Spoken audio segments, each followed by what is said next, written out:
Bismillahirrahmanirrahim. Rabbi syrah li sadri wa yassir li amri wahlul 'uqdatam min lisani yafqahu qawli.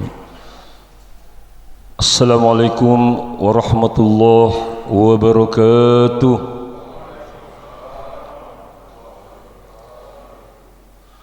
Alhamdulillahi rabbil alamin wal 'aqibatu lil muttaqin wala 'udwana illa 'alal zalimin. Asyhadu an la ilaha illallah wahdahu la syarika lah wa asyhadu anna Muhammadan abduhu wa rasuluh. Allahumma salli wa sallim ala hadzal nabiyil karim sayyidina Muhammadin wa ala alihi wa sahbihi ajma'in, amma ba'd.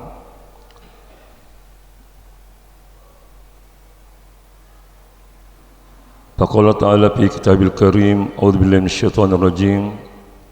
Wa min ayatihi an khalaqa lakum min anfusikum azwajan litaskunu ilaiha wa ja'ala bainakum mawaddatan wa rahmah inna fi dzalika laayatin liqaumin yatafakkarun. Qala Rasulullah sallallahu alaihi wasallam, baiti jannati, sadaqallahul azim wa sadaqa rasulul karim wa nahnu ala dzalika minasyahidin wasyakirin walhamdulillahi rabbil alamin. Allahumma arhamna bil Qur'an.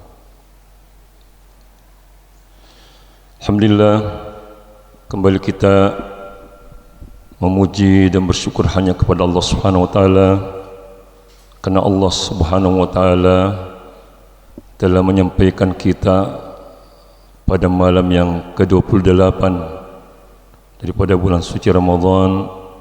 Artinya kita telah melewati 27 hari lamanya berpuasa, mendengarkan ceramah-ceramah, tadarus Al-Quran. Semoga kegiatan-kegiatan atau amalia-amalia Ramadan yang kita kerjakan selama ini dengan sepenuh keyakinan dan kesungguhan diterima di sisi Allah Subhanahu wa taala dengan pahala yang baik. Amin ya rabbal alamin. Kemudian salawat dan salam atas junjungan kita Nabi Allah Muhammad sallallahu alaihi wasallam. Allahumma salli wa sallim wa barik alaihi. Ya Nabi, salamu alaik. Semoga senantiasa Allah curahkan kepada beliau, begitu juga kepada seluruh keluarganya, para sahabat dan kepada seluruh umatnya yang senantiasa istiqomah menghidupkan atau mengamalkan sunnah-sunnah beliau. Dan semoga kelak insyaAllah kita akan mendapatkan syafaatnya di yaumil akhir. Amin ya rabbal alamin. Jamaah salat isya dan salat tarawih yang dimuliakan Allah Subhanahu wa taala, ya. Ceramah di akhir-akhir itu ada suka dukanya, ya. Di akhir-akhir itu dukanya itu terkadang kita sudah konsep, ya, judul begitu panjang, ada lagi yang ambil ke judul tak, terpaksa dirubah lagi, ada lagi ambil ke. Nah, itulah konsekuensinya kalau kita terakhir, ya. Kalau orang Makassar bilang dilacik. Kemudian senangnya kalau kita penceramah di malam-malam terakhir, cukup kita mengatakan sebenarnya jamaah sekalian, kalau kita mengamalkan ceramah-ceramah yang mulai dari malam pertama sampai malam ke-27, insyaallah kita akan masuk surga. Assalamualaikum warahmatullahi wabarakatuh. Simple semua. Ya. Jamaah salat isya dan tarawih yang dimuliakan Allah Subhanahu wa taala, perkenankan pada kesempatan malam ini kami akan membawakan suatu tema yang berjudul keluarga sakinah, ya. Kebetulan pekerjaan saya, ya, seputaran itu, ya. Beda dengan Pak Dokter yang kemarinnya konseling tentang kesehatan. Malam ini kita mendengarkan sedikit, ya, bagaimana kiat-kiat untuk mendapatkan keluarga sakinah mawaddah wa rahmah. Jemaah yang dimuliakan Allah Subhanahu wa taala, tidak sedikit kita dapati di dalam kehidupan ini banyak orang yang berhasil, ya, di kantornya memimpin, ya, hebat dalam berorganisasi, ya, tapi berantakan dia mengurus rumah tangganya, ya. Tidak sedikit, banyak kita temui, ya, rumah tangga semacam itu. Ya, kenapa? Karena terkadang rumah tangga dijadikan bukan prioritas utama, ya, tapi kantornya lah, jabatannya lah dan sebagainya. Padahal ada peringatan dari Allah Subhanahu wa taala, ya alladzina amanu qu anfusakum wa ahlikum nara. Ya, hai orang-orang yang beriman, jagalah keluargamu. Ya, bukan kantormu, bukan jabatanmu, tapi keluargamu, ya, daripada api neraka. Olehnya itu kita harus pahami dulu apa itu sakinah, ya. Jadi sakinah itu adalah ketenangan hati, damainya hati, ya, yang dihasilkan oleh, ya, nilai-nilai amal-amal soleh, terutama zikrullah kita, ya, ingatnya kita kepada Allah Subhanahu wa taala. Ala bi dzikrillah tatma'innul qulub. Ya, dengan mengingat Allah, hati akan menjadi tenang. Walladzi anzala as-sakinata fi qulubil mu'minin liyazdadu imanan ma'a imanihim. Dialah Allah yang telah menurunkan sakinah, ya, ke dalam hati orang-orang yang beriman, di samping ketenangan hati yang telah ada pada diri mereka, ya. Jadi kalau kita ini orang beriman jemaah sekalian, sudah ada itu fasilitas sakinah yang Allah tanamkan di hati kita, sisa mau digali. Apakah otomatis, ya, ketika kita sudah menikah akan mendapatkan keluarga sakinah, ya? Keluarga sakinah ini bukan pekerjaan yang mudah, tapi bukan berarti kita tidak bisa meraihnya jemaah sekalian, ya. Yang penting kita mengikuti contoh-contoh yang telah ada, terutama contoh yang telah ditunjukkan oleh baginda Rasulullah sallallahu alaihi wasallam.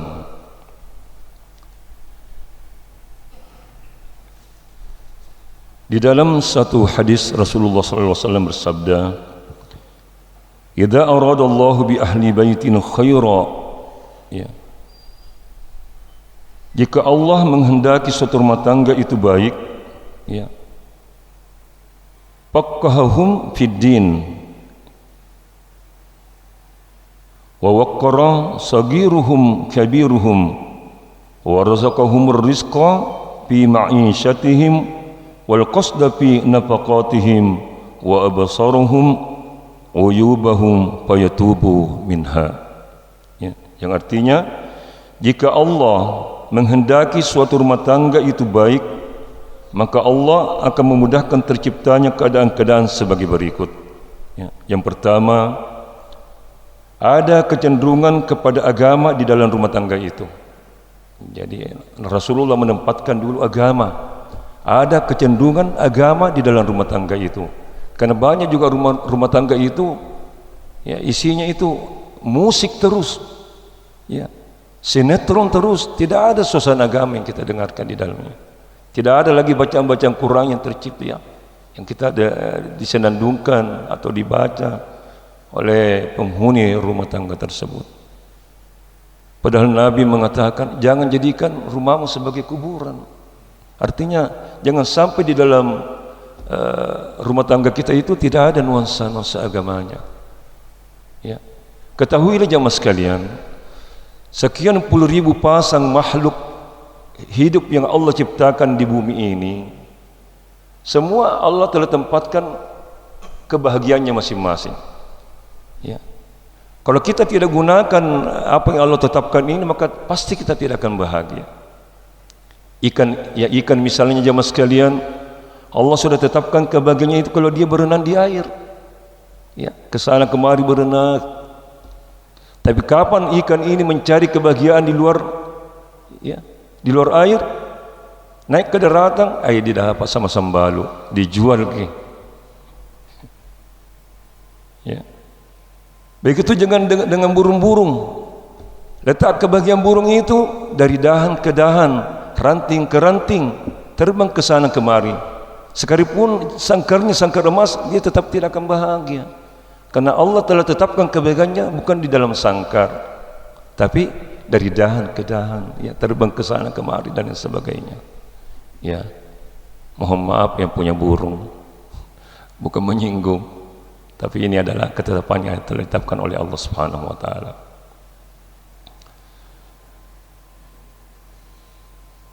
Sedangkan manusia itu Allah telah tetapkan kebahagiaannya ketika dia mengamalkan agama dengan sempurna. Bahagianya kita itu jamaah sekalian bukan karena pangkat jabatan tak tinggi, ya, banyak harta benda tak, tapi ketika kita mengamalkan amal-amal agama yang telah dicontohkan oleh baginda Rasulullah sallallahu alaihi wasallam. Ya.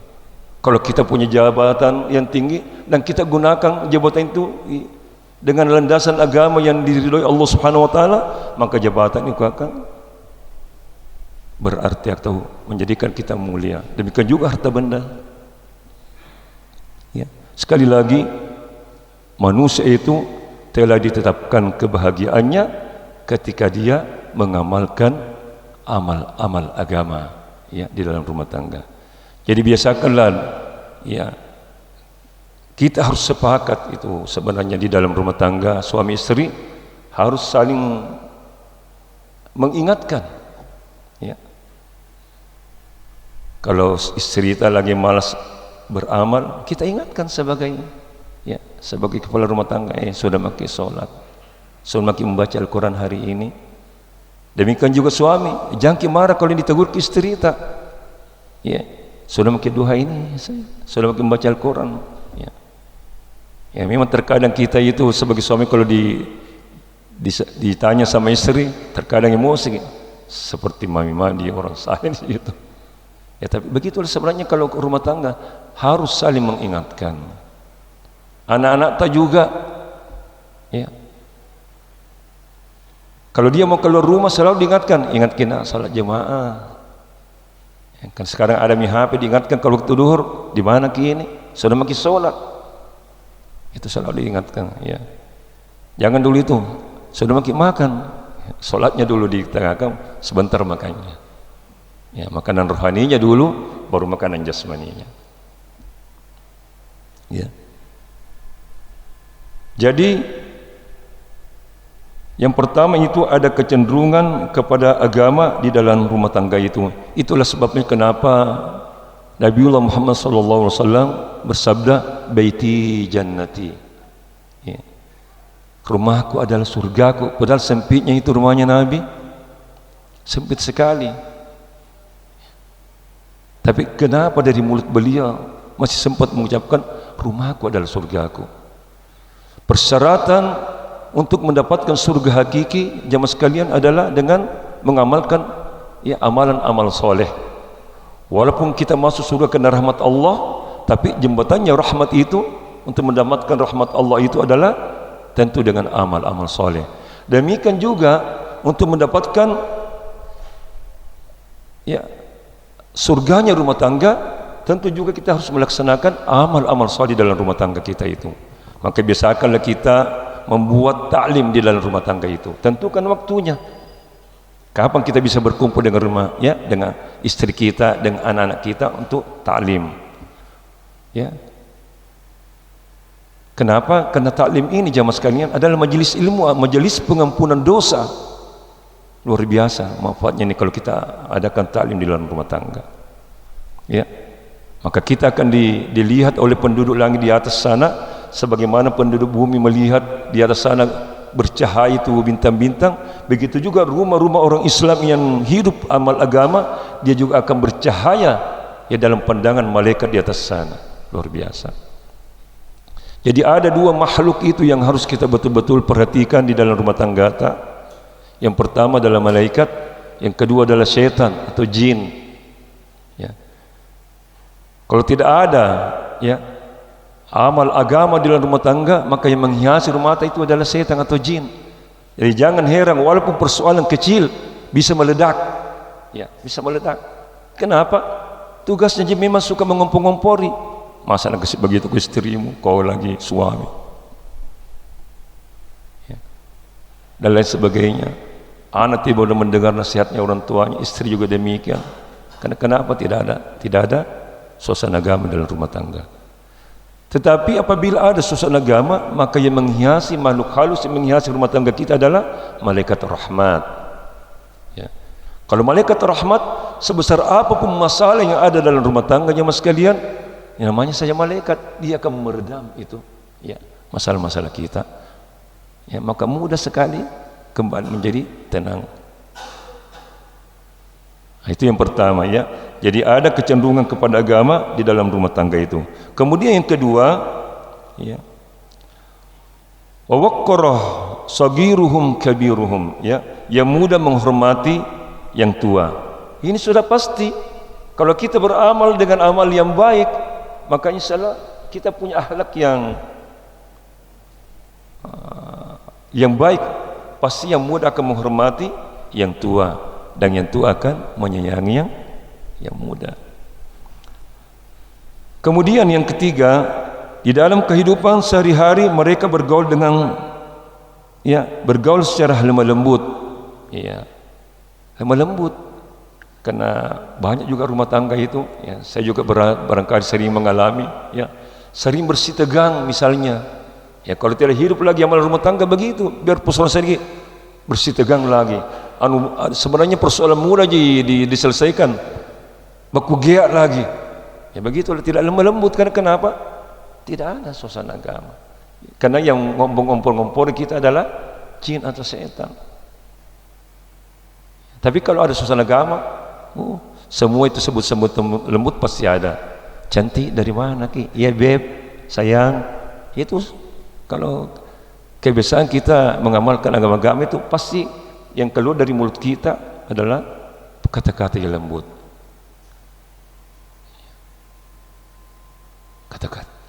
Kata-kata yang lembut. Kemudian yang keempat, sederhana ya dalam membelanjakan harta, ya.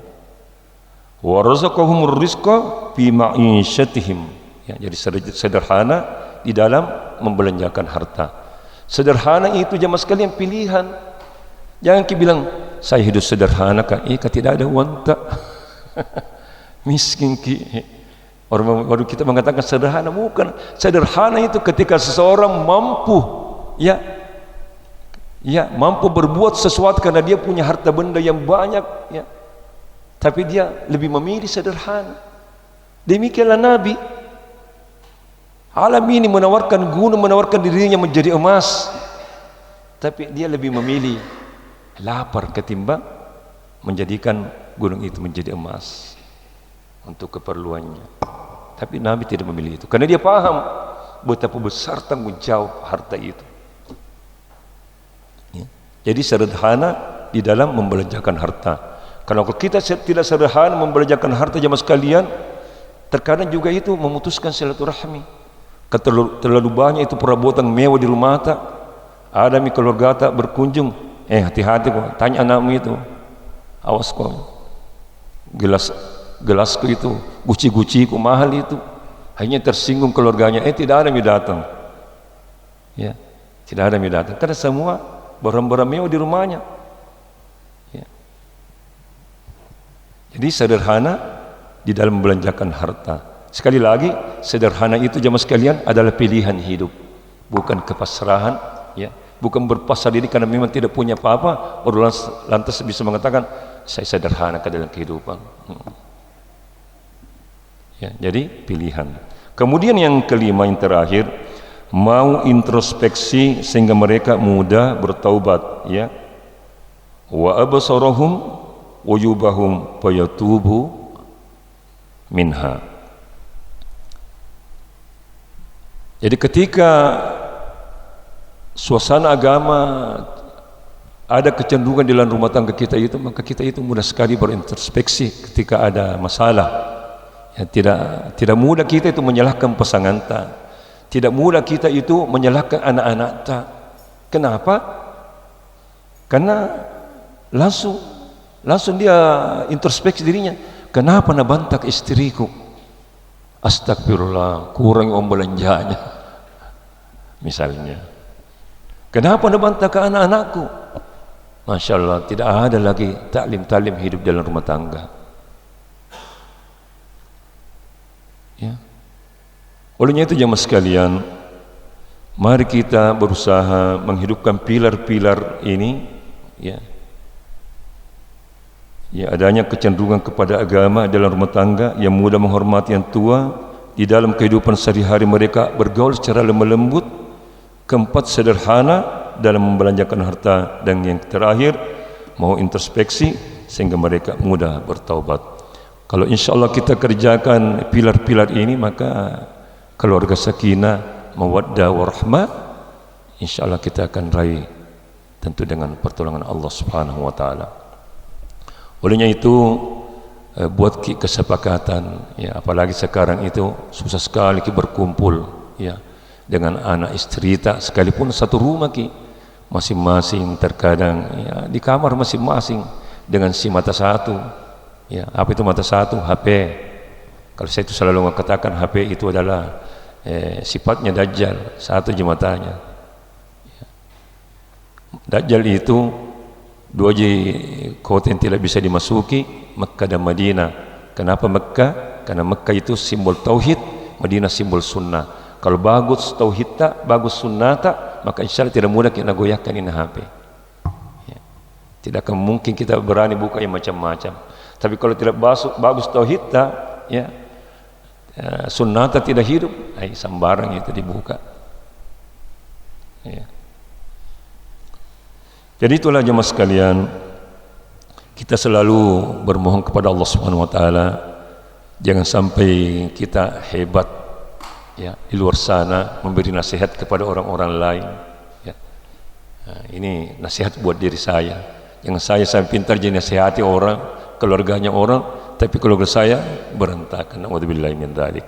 Olehnya itu mari kita berintrospeksi diri, bermuas diri, apalagi musuh kita di dalam genggaman itu, musuh kita dalam genggaman itu HP itu yang sering sekali memporak-porandakan rumah tangga kita, membuat penghuni rumah itu menjadi tuli, tidak mendengar karena saking asiknya dengan handphonenya.